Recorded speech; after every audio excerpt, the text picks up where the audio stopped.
As she turned to leave, a strange sensation gripped her. Her feet, which should have carried her back home, were rooted to the spot, immovable as if the earth itself held them. Panic gripped her heart as she realized the river had seen through her disguise. Amara was stuck, a prisoner of her own choices. And as the reality of her situation dawned on her, a single desperate cry for help escaped her lips, echoing across the stillness of the river. The morning sun rose higher, casting its warm glow over the village. But for Amara, trapped by the river, the light brought no comfort. Despite her clever disguise, the river had seen through her. Its ancient spirit, as old as the land itself, recognized her as a girl who dared to break the sacred taboo. Her feet, as if bound to the earth by invisible chains, refused to move. Fear and despair welled up inside her as she realized the gravity of her predicament.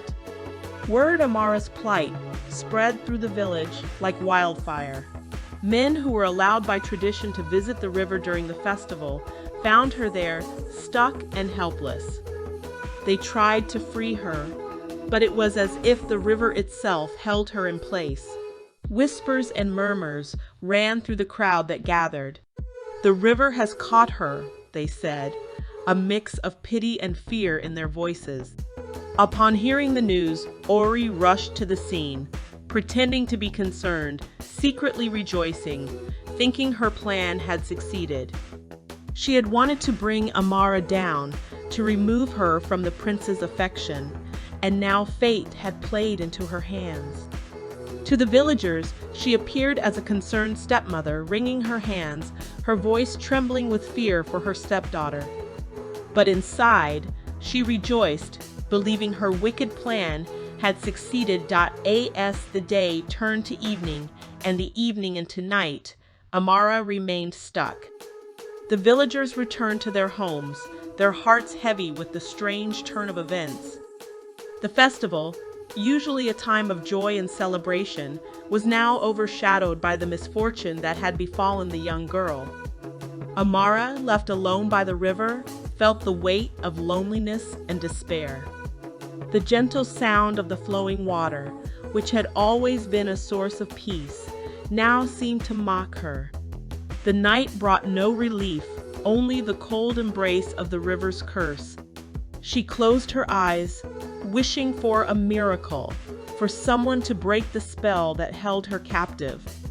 In the village, the first day of the festival commenced with less cheer than usual. The drums and songs sounded, but they were tinged with sadness. Amara's plight was on everyone's mind, casting a long shadow over what should have been a time of celebration. The sun rose on a new day, but in the village, the mood was somber. The festival continued, but the joy was muted, the laughter tinged with sadness. Meanwhile, Uchi, Amara's mother, returned from her journey to a neighboring village. She had been visiting her own mother, unaware of the turmoil that had unfolded in her absence. Upon her return, the news of Amara's predicament hit her like a thunderbolt. Her heart sank as she imagined her daughter alone and helpless by the river. Wasting no time, she hurried to Amara, her feet moving swiftly with her mother's desperate concern. Arriving at the river, Uchi's eyes filled with tears at the sight of her daughter stuck and forlorn. Amara looked up, her face lighting up at the sight of her mother. Uchi approached, her heart aching with love and worry. "My child," she whispered, her voice choked with emotion. Uchi knew she had to act. She couldn't remove the curse, but she could make her daughter's ordeal more bearable. She sought out the village carpenter, a kind-hearted man who was moved by Amara's plight. Together, they built a small shelter by the river, right where Amara was stuck. It wasn't much, but it was a refuge, a place where Amara could find some respite from the sun and the cold night air. Uchi then established a daily routine. Every morning, as the sun rose, she would visit Amara, bringing her food and comfort.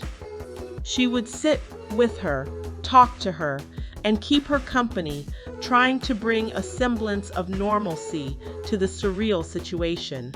The villagers watched and whispered, admiring Uchi's dedication in the face of adversity. Her love for her daughter shone like a beacon. The story of Amara, the girl stuck in the river, and her devoted mother became a testament to the unbreakable bond between a mother and her child. As the days passed, Amara found strength in her mother's visits. The shelter provided physical comfort, but Uchi's presence was a balm to her soul. The river still held her captive, but she was no longer alone. In her mother's eyes, she found hope, a reminder that even in the darkest of times, love remains a powerful force, unwavering and true. While the bond between Amara and her mother grew stronger with each passing day, Ori's heart grew darker with envy and spite.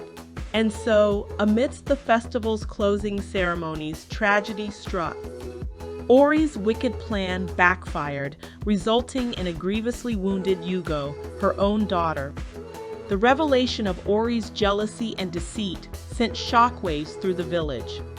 Justice was served, and Amara's life, once overshadowed by her stepmother's schemes, was now lit with the promise of happiness and honor. In the end, the village learned valuable lessons about the dangers of jealousy and the power of love and righteousness. Amara's tale became a beacon of hope, a reminder that even in the face of adversity, truth prevails and love conquers all. And so, as the festival came to a close, the villagers looked to the future with renewed hope and determination, knowing that Amara's triumph would be remembered for generations to come. As the festival came to a close, the villagers looked to the future with renewed hope and determination, knowing that Amara's triumph would be remembered for generations to come. The village, once divided by jealousy and deceit, now stood united, strengthened by the resilience of a young girl and the unwavering love of a mother. Amara's story became a legend, a tale of triumph over adversity, of love conquering hatred, and of justice prevailing over deceit. In the years that followed, the village thrived, guided by the lessons learned from Amara's ordeal. The bond between mother and daughter remained unbreakable, serving as a beacon of hope and inspiration for all who heard their story. And as for Amara, she blossomed into a woman of grace and integrity, admired by all who knew her. And so, as the sun set on the village, casting its golden light over the land, the people gathered to celebrate not just the end of the festival, but the triumph of good over evil, of love over hatred. And in that moment, as laughter and music filled the air, Amara knew that no matter what challenges lay ahead, she would face them with courage, for she had learned that true strength comes from within, and that with love and perseverance, anything is possible. And thus, with hearts full of gratitude and hope, the villagers bid farewell to the festival, knowing that the spirit of Amara's resilience would live on in their hearts forevermore. Revelation sent waves of shock and anger through the village. The king, a just and fair ruler, decreed that it be banished from the land, never to return. Her actions had not only harmed her stepdaughter, but had now tragically wounded her own child.